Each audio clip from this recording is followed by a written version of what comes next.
형제의 모습 속에 보이는 하나님 영상 아름다워라. 이번 주제는 좀 양이 많으시죠? 네. 또 예배 주제의 마지막 부분이긴 한데요. 조금만 더 힘을 내서 집중해서 함께 말씀을 나눴으면 좋겠습니다. 제가 서두에 오늘 주제를 주일 예배에 대해서 한번 우리가 생각해 보는 것으로 잡았습니다. 예배에 대해서는 그래도 좀 어느 정도 설명을 드린 것 같고요. 이 주일에 대해서 한번 나누려고 하는데요. 사실 이 주일은 예배하고도 곧 연결됩니다. 앞에 거 내용을 이어서 가신다 생각하시고 같이 나누도록 하겠습니다. 우리 신앙의 중심, 우리 그리스도인의 중심은 예수님입니다. 예수님 놓치면 안 됩니다. 이거에 대해서 흔들리거나 이것에 헷갈리면 안 되는 것이죠. 예수 그리스도, 예수님의 십자가와 부활 사건은 그 믿는 자들의 공동체인 교회의 예배뿐만 아니라 그들의 시간 인식만저도 바꿀 정도로 강력한 사건이었다. 매우 강력한 사건이자 결정적인 사건이었다는 것입니다. 이것이 주일을 이해하는 데 있어서 중요한 한 포인트입니다. 이 주일, 이 날은 새로운 창조의 사건입니다. 사건의 날입니다. 예수님 안에서 이루신 하나님의 구속 역사의 가장 중요한 사건인 부활. 예수님께서 부활의 첫 열매. 로마서 15장 20절에 보면 그러나 이제 그리스도께서 죽은 자 가운데서 다시 살아나사 잠자는 자들의 첫 열매가 되셨도다. 예수님의 부활이 첫 번째 부활 사건입니다. 예수님을 믿은 모든 성도는 부활을 하게 될 것인데 그 부활의 첫 번째 부활을 보여주신 것이 예수님이시죠. 그러니 이 부활은 새로운 창조의 사건이기도 합니다. 그래서 예수님께서 부활하신 이 주일, 부활의 날은 아주 중요한 날로 초대교회 때부터 인식이 되었습니다. 그리스도인은 예수님의 부활 사건 가운데서 창조주 하나님을 떠난 인간의 반역으로 인해 황폐하게 된 첫 창조의 갱신의 분명한 증거를 보게 되었다. 주님이 부활하신 날은 새 시대가 시작된 날, 즉 그리스도 안에서 새로운 창조물이 되는 가장 중요한 날로 인식되었기 때문이다. 말씀을 같이 한번 볼게요. 그런즉 누구든지 그리스도 안에 있으면 새로운 피조물이라. 누구 안에 있으면요? 그리스도 안에 있으면. 잠자는 자들의 첫 열매가 되시고 첫 번째 부활하신 그리스도 예수 안에 있으면 그분을 믿으면 우리 모두는 새로운 피조물.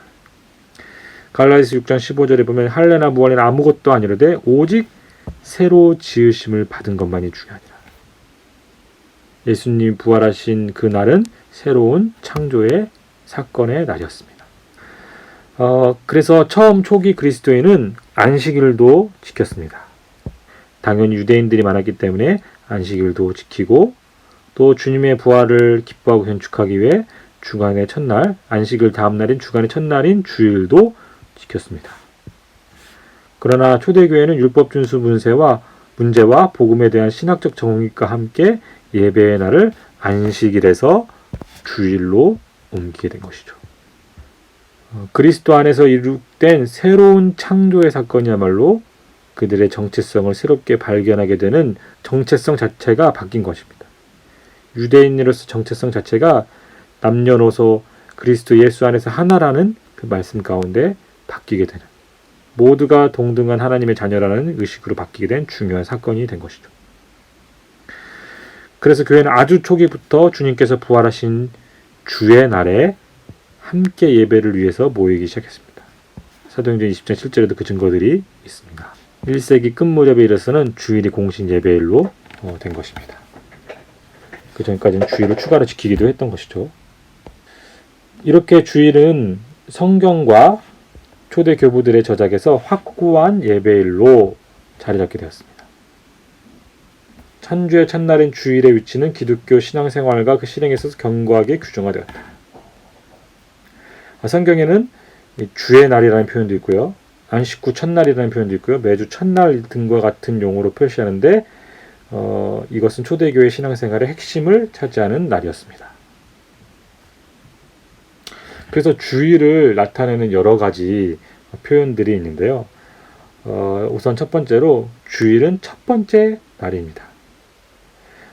제가 일부에서도 우리의 그리스도인의 한 주의 시작은 주일이라고 말씀드렸습니다. 단순히 휴일로서 달력에 그게 표시되는 대로서만 주일이 첫 번째 날이 아니라 예수 그리스도의 첫 번째 부활이 나타난 우리 그리스도인의 시작이 일어난 날이기 때문이죠. 성경에는 이 용어가 주일을 나타내는 가장 초기의 용어였다는 것입니다.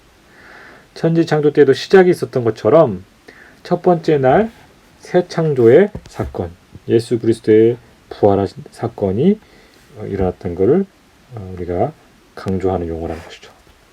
주일은 첫 번째 날입니다. 첫 번째 날을 어떻게 보내고 무엇을 하냐가 굉장히 중요하겠죠. 또 주일은 반대로 여덟 번째 날이라고도 표현했습니다. 여덟 번째라는 것은 우리가 한 주가 7일이지 않습니까? 그럼 8이라는 단어 자체가 이 한 주를 일상의 주를 넘어선다는 개념인 것이죠. 여덟 번째 날은 그 시간을 넘어서서 그 시간 밖에 서 있는 무엇을 의미하기 위하여 사용되었다는 것입니다. 즉 예배를 위해서 모든 삶의 행동들을 쉬는 것이고 그 쉼은 예배의 형태를 취하게 됩니다. 그러니까 그 당시 처음에는 7일은 안식일이었죠. 근데 예수님께서 안식일 다음 첫날에 부활하시지 않습니까? 그러니까 일주일은 물론 7일인 건 동일하지만 이 여덟째 날이라고 지칭함으로 말미암아 이 주일을 새롭게 주일이라는 것을 형성한 것이죠. 주일의 의미를 제대로 부여한 것입니다. 예배는 구원의 잔치며 우리는 매주일 즉 여덟째 날에 이것을 끌어당겨 오늘의 시점에서 맛보게 되며 마지막 여덟째 날 너무너무 정말 참 감동스러운 표현이죠. 마지막 여덟 번째 날 이제 예수님께서 이 땅에 다시 재림하시고 우리의 천국에 입성하게 되면 그 마지막 여덟 번째 날 우리는 그것을 온전히 맛보게 될 것입니다. 매주일 예배는 구원의 잔치입니다. 미리 맛보는 것입니다. 여섯째 날과 구약의 안식일이 합쳐진 주일 여덟 번째 날이 된 것입니다. 또 주일은 무엇보다 주님의 날입니다. 어떻게 보면 주일이라는 그 단어 자체로는 이 주님의 날이 가장 가까운 단어를 할 수 있습니다. 요한계시록 1장 10절에도 사도 요한이 이 용어를 사용하고 있습니다. 주의 날. 1세기 후반 이전에 이미 초대교회에 널리 사용되었던 용어임이 분명합니다.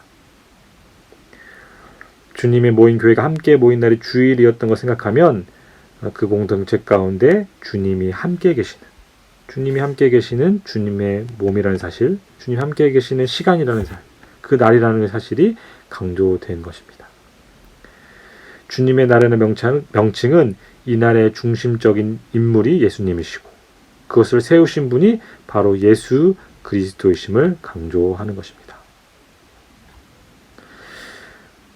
또 주일은 빛의 날이기도 합니다.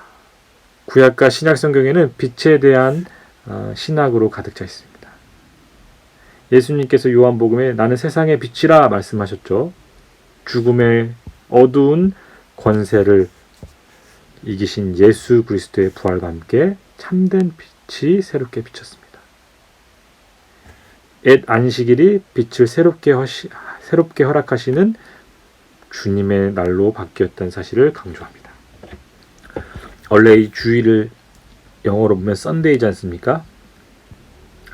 태양신의 날이기도 했는데 이거를 완전히 기독교 형식의 기독교로 화시킨 것이죠. 이 태양신 자체는 기억하지 못하고 진정한 태양이신 예수님의 날로 바꾸셨습니다. 예수 우리들의 밝은 빛 은혜와 긍휼을 베푸시는 주 의의 길을 따라가는 주의 자녀들에게 항상 밝은 빛을 비추시네. 그는 구원의 주, 그는 구원의 주 하나님.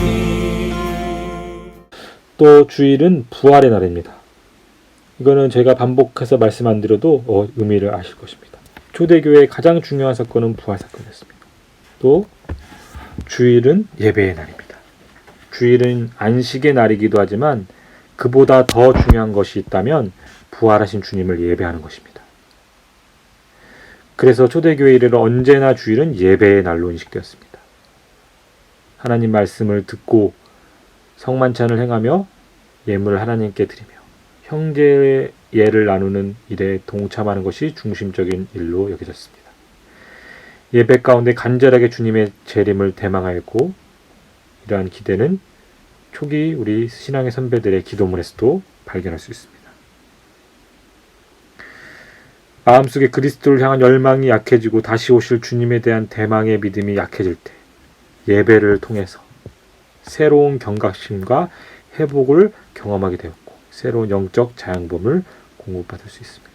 그러니 주일과 예배는 함께합니다. 그렇다면 주일을 어떻게 지켜야 할까요? 초대교회 교인들을 또 우리 신앙의 선배들 오늘 우리의 모습에 있어서 다음에 몇 가지를 우리는 인식하고 주일과 주일 예배에 임해야 될 것입니다. 초대교회 우리 신앙의 선배들은 주님의 임재에 대한 기대를 가지고 모였습니다. 우리도 마찬가지로 주님의 임재에 대한 기대와 소망을 가지고 모여야 합니다. 예배는 공적인 특성을 지니게 되었습니다. 초대교회에 널리 퍼졌던 예배에 대한 관점은 개인적인 특성이 아니라 코이노냐, 형제를 바탕으로 하는 공적 정신이 강하게 작용하였다. 이것은 우리가 첫 번째 주제 나눈 교회, 에클레시아 그 주제를 다시 한번 떠올려 보시면 좋을 것 같아요. 비록 박해와 어려움이 있었지만 그들은 공적인 자리에 정한 시간에 함께 모여 말씀을 듣고 떡을 떼는 성찬에 정기적으로 참여했다. 정기적으로 이렇게 함께 모여서 드린 예배는 주일의 가장 핵심적인 일이었다. 예배, 공적인 예배. 셋째로 그들은 기쁨으로 함께 모였습니다. 이것은 초대교회가 함께 지켰던 주일의 가장 현저한 특징이라고 할 수 있습니다. 자발적으로 모였고요. 큰 기쁨 가운데 예배했으며 부활의 소망과 예수 그리스도가 우리 가운데 함께 계신다. 다시 오신다는 그런 기쁨으로 모였습니다. 할 수 있는 대로 긴 시간 함께 하고자 했다. 이 부분 한번 우리가 이후에 그 나눔 시간에 한번 이 부분에 대해서 알아봐도 좋을 것 같아요. 마지막으로 그들은 함께 나누는 구제와 봉사 사역을 감당했다. 예수님께서 병자들을 고치셨던 것 같이 초대교회 성도들은 구제와 봉사의 사역을 감당했다. 당시 매일의 끼니를 걱정했던 빈곤층의 사람들이 절대 다수된 상황에서 구제와 돌봄을 통해 주님의 사랑을 나누는 일들을 감당했다. 예배와 삶이 이어졌다는 것이죠. 사랑하는 우리 부목자 여러분, 이렇게 우리가 또 1, 2, 3부에 걸쳐 예배라는 주제로 함께 말씀도 살펴보고 의미도 살펴보았습니다. 참 예배에 대해서 고민을 하게 되는 시기입니다. 고민을 해야 하는 시기입니다. 수가성의 그 여인, 우물가의 여인이 예수님께 질문했던 것처럼 오늘 우리도 예수님께 다시 한번 예배란 무엇일까? 어떻게 예배를 드려야 할지 질문을 드려야 할 것입니다. 그리고 예수님께서는 동일하게 우리에게 말씀하실 것입니다. 하나님은 영이시니 예배하는 자가 영과 진리로 예배할지니라. 초원의 목장지기로서 부목자로서 오늘 우리의 예배는 어떤 모습일까요? 예수님을 중심으로 드리는 예배, 예수님을 통해 드리는 예배, 아버지 하나님의 일로서 아버지 하나님께서 시작하시고 역사하시고 마치시는 하나님의 일로서 예배, 그러한 예배에 하나님의 자녀로서 예수 그리스도의 제자로서 바르게 또 잘 참여하고 있는지 우리는 다시 한번 점검해 보아야 할 것입니다. 특별히 온라인 예배를 통해 어쩌면 예배의 본질이 조금은 약해지고 있는 것은 아닐까. 우리가 무언가를 놓치고 있는 것은 아닐까. 또 생각해 보아야 할 것입니다. 더 나아가 우리 목장에서는 과연 이 목장 예배를 어떻게 이러한 모든 것을 적용해서 바르고 영과 진리로 예배할 수 있을까? 오늘 또 하나님께서는 영과 진리로 아버지 하나님께 예배하는 자들을 찾으십니다. 우리 부목자 여러분이 그러한 예배자가 되기를 축복합니다. 한 주 후에 또 나눔의 자리에서 뵙겠습니다. 수고 많으셨습니다. 축복합니다.